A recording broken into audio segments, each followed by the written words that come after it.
Welcome to the Root of Information.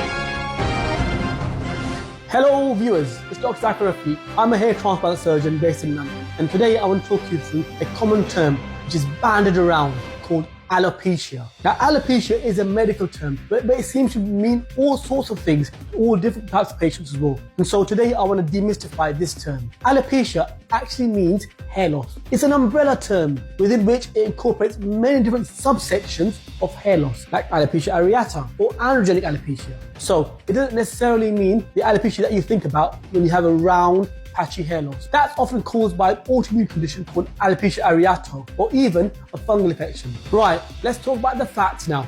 Switch on.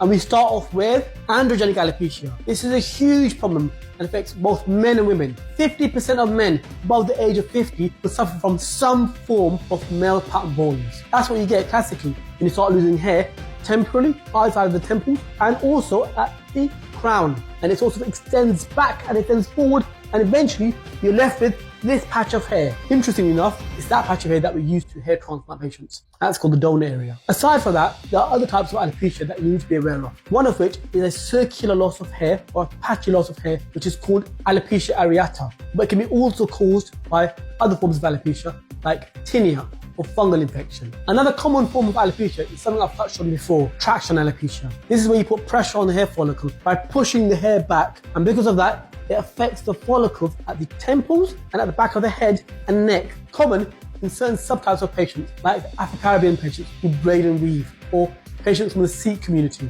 who often put their hair into a turban. So braiding, weaving and pulling your hair into a turban can actually make your hair loss worse, particularly at the sides of your hair. Do not put too much pressure on your follicles.